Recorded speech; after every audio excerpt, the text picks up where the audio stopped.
Thank you, Mick. All right. Over the years, we asked this community about their top obstacles to things that they want to achieve. And almost every year, it is audit that strikes the most frustration, fear, and even dread. And I think it's because of the special power audit has to generate findings that are seen at the highest levels in the organization. So last year, I was so happy that we had the Big Four audit panel, where we had representatives from each of the Big Four busting DevOps myths, who shared their convictions that DevOps is not only just auditable and possible in their audit clients, but they all believe it's actually necessary because they all want their clients to still be around in 10 years. Earlier this year in our London conference, one of my favorite sessions was from the audit team from Nationwide Insurance, the largest insurance mutual company. They gave some amazing and very specific advice to people who work with audit. And they shared very specific techniques on overcoming audit objections concerning separation of duties and change approvals. So we'll be replaying that session for you later in this conference, but because audit is something that every technology leader faces, I asked them if they'd be willing to give a quick keynote session to give some more general advice for anyone who's been frustrated dealing with audit. And I'm so excited that they said yes.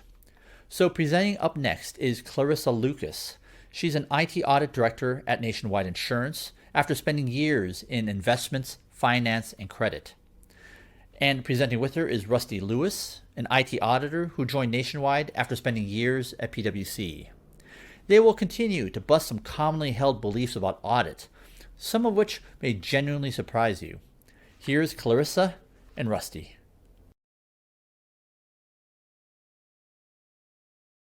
Hello and welcome to today's session.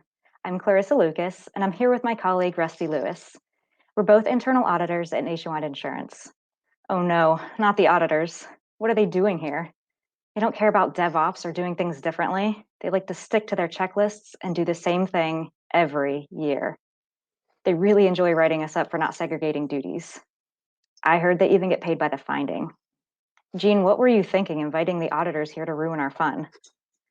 Don't worry, we've heard all of those things about our profession, ourselves, and our peers.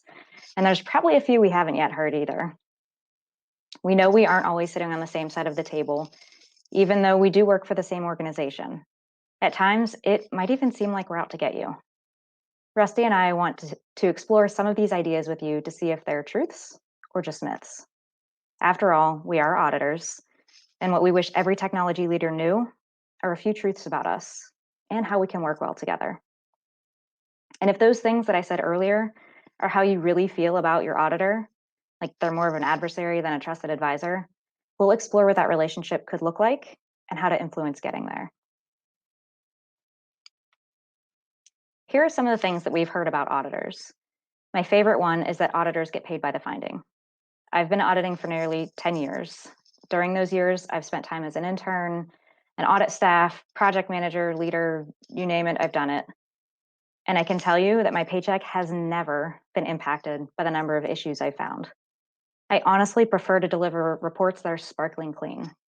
Delivering good news, like your control environment is really solid, is definitely my preference over delivering a report full of issues. Of course, if the gaps are there, we do want to shed light on that so that they can get addressed, but we truly prefer that there not be any gaps at all.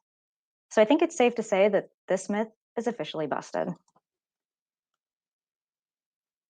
Thanks, Clarissa. So to build a bit upon the first myth even more, some may also think that auditors are out to get you.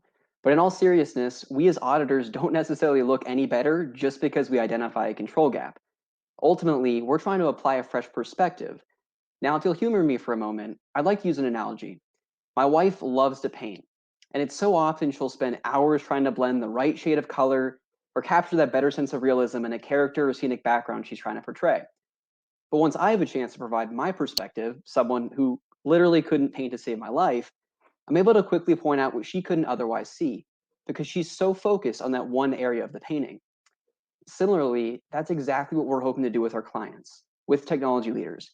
During an audit, provide a fresh perspective, not with the hope or goal of catching something or saying, we got you, but partnering with you and providing a different lens for the landscape you may be in the weeds in every single day.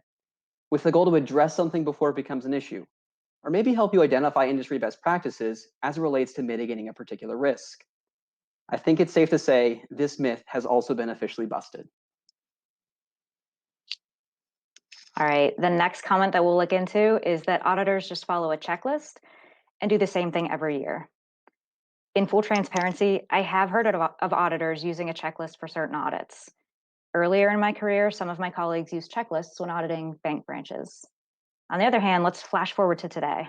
Our chief auditor is so passionate about not falling victim to this pitfall that he passed out yellow penalty flags for us to quite literally throw out of the field. We can litter our office with penalty flags if necessary, if we find ourselves doing or being asked to do the same thing that we did the last time we did that audit.